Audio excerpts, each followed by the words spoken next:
Jurassic World Chaos Theory Season 2 released nearly 3 weeks ago. Along with it came with many new details and Easter eggs hidden within the episodes. Within the first few days of release, I made a video that covered episodes 1 to 4 and discussed all of the hidden details and Easter eggs that you might have missed from the show. So before watching this one, I highly recommend catching up with part 1. Today, we're back with part 2 as we analyse episodes 5 to 10 and uncover everything you might have missed from those episodes. I know, I'm sorry, I promised this video would be out only a few days after part 1, but life got in the way and things happened. I really hope you can understand and still come back to support these videos though. I'm a one-man team right now, so I do apologise if sometimes my content diverts just a little bit. I'm really trying my best, I promise. In the second half of Season 2, a majority of these Easter eggs appear in episode 5 and slightly repeat in the later episodes. So I've tried my best to keep it unique and to not repeat anything we already discovered earlier on in the season. I'm still aiming for 250,000 subscribers by the end of the year, and if we do hit that target, I'll be giving away some copies of Jurassic World Evolution 2 so that you're better prepared for the third game coming out next year. But also, there's loads of Jurassic content coming up in the next few years or so make sure you're subscribed for more Jurassic stuff here on YouTube. But for now, let's get into all of the Easter eggs and details you may have missed in Season 2 of Jurassic World Chaos Theory. Jumping straight into something that I missed last time out, the name Geba for the Gallimimus is actually named after the Senegalese river that runs through the country. Throughout the season, Ben is seen locked to his phone waiting to hear back from Brooklyn. Instead, he is approached by a user called Isla Nubux, which is a play on to the island Isla Nublar, but also staying on theme with the scams that they lure you in with. The letter S is also the $sign. Brooklyn has had to stay undercover while surfing the dark Jurassic website so that she can remain anonymous. But of course, with every username you come up with, you also seem to always hold a sentimental meaning or value to it. I know for a fact that you watching this video right now, your username on social media has a meaning only you know about, or is connected to something you love. Brooklyn is no different as her online handle is Esther Stone, with some letters replaced with numbers. But what is this? Who is Esther Stone? Well, if you recall back to Season 2 of Jurassic World Camp Cretaceous, when the 3 girls were being hunted by the Baryonyxes, they were discussing their favourite show at the time. Sammy and Brooklyn bonded over this, and one of their favourite characters from the show is called Esther Stone. Not only that, Esther Stone is described to have been a spy too, which perfectly matches what Brooklyn is up to, especially while she was with the DLN. The Dubai skyline, one of the most famous and beautiful skylines on Earth, is featured in this series. Unfortunately, they have really failed in portraying the skyline in this show, as there's a very messy mismatch of buildings and incorrect placements. However, you can recognise some iconic landmarks from the city. The KN Tower, the Jumeirah Emirates office towers, and even the JBR Luxury Hotel. Plus many more. Great additions, but unfortunately extremely wrong placement. And I really hope that this long stick looking thing isn't supposed to be the Burj Khalifa. It just looks so poor, especially considering how it was teased in Season 1.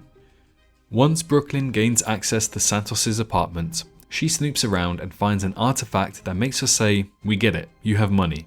This artifact looks eerily similar to the Gatti that Kenji's father owned back in the penthouse on Isla Nublar that we got to see in Camp Cretaceous Season 3. Sona Santos returns, and to my amazement and joy, she is voiced by Dichen Lockman, who is the actress that portrays her live-action counterpart.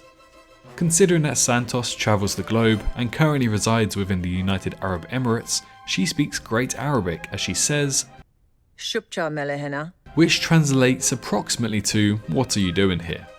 Now, noticeably, she does not say this in the Emirati dialect of Arabic, the local dialect of the Emirates. Instead, this sounds more like a Lebanese dialect.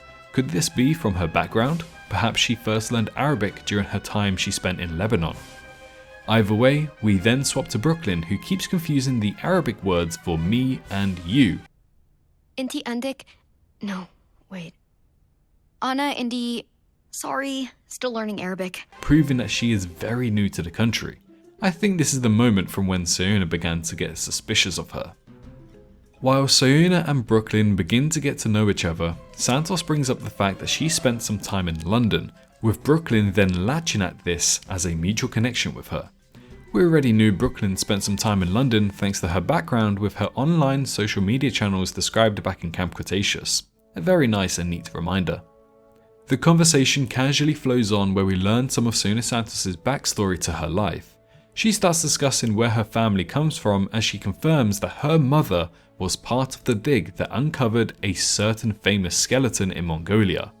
However, what you probably didn't know is that this was the headcanon that Lockman gave to Santos when she was initially preparing for her role in Jurassic World Dominion. In a 2022 interview with Daishan Lockman, Lockman confirms that she went into a deep dive for her character's background and discussed that her mother was a fossil smuggler from Mongolia.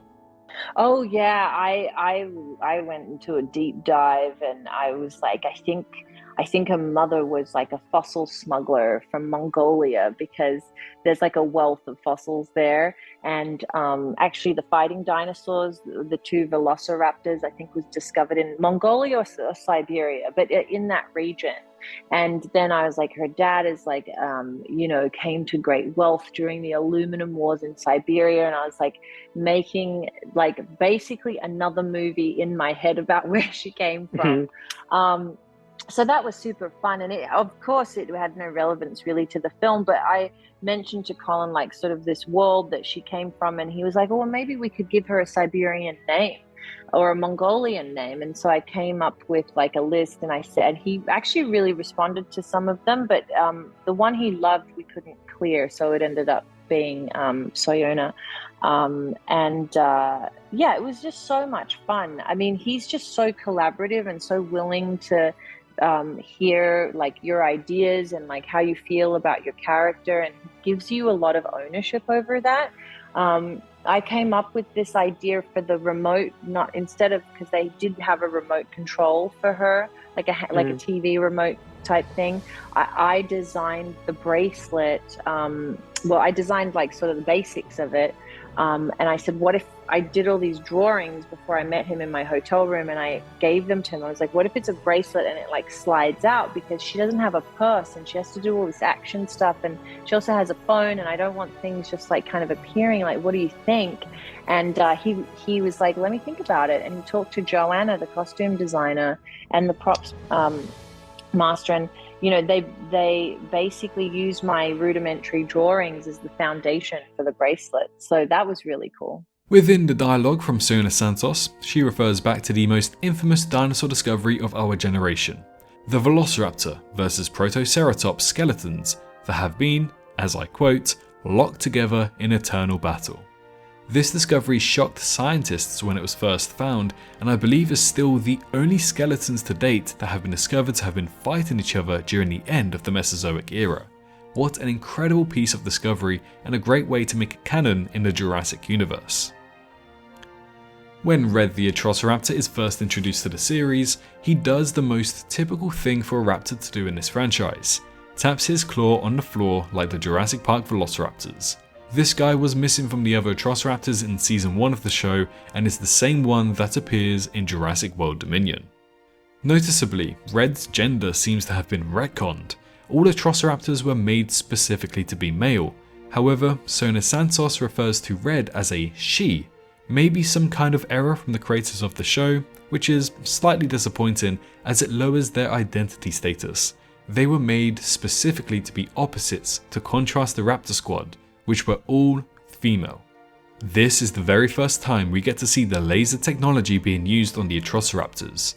We see this being used in Dominion, but not in season 1 of the show. While showing it off, Sayuna Santos says, "Amazing the control you can have over these creatures when you really take the time to earn it." which is a reference to her quote in Dominion. Those idiots making hybrids have it all wrong. You can't engineer loyalty.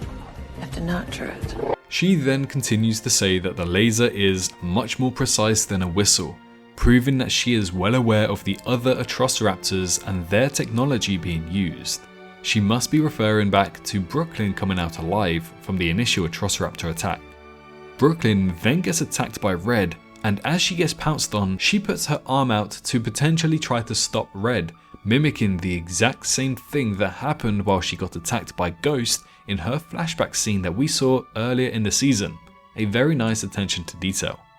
And that right there marks the end of episode 5, which was filled with the most Easter eggs as it connected very well to Jurassic World Dominion.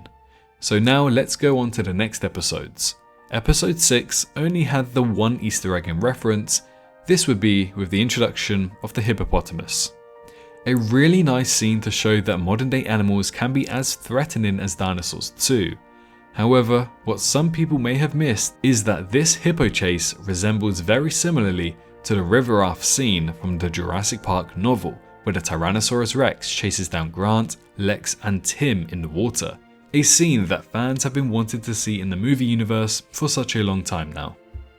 Moving on to episode 7, where again there is just one reference. The Majungasaurus and Suchomimus has a fight and ends in the Suchomimus losing. The fight ends in a similar way to Jurassic Park 3's, but in reverse. Instead of the Spinosaurid killing off the Theropod kills off the Spinosaurid in this scenario. Now it's time for episode 8, where the Monolophosauruses are reintroduced once again to the show. These guys have the exact same colour scheme as to the ones from Camp Cretaceous Season 3 seen on Isla Nublar, suggesting them to be the same ones and that someone arrived on the island to capture them. A Lystrosaurus is seen for the very first time in the embryonic chamber. At first, I questioned whether it was one, but it is indeed a Lystrosaurus, a creature that hasn't been seen outside of Jurassic World Dominion.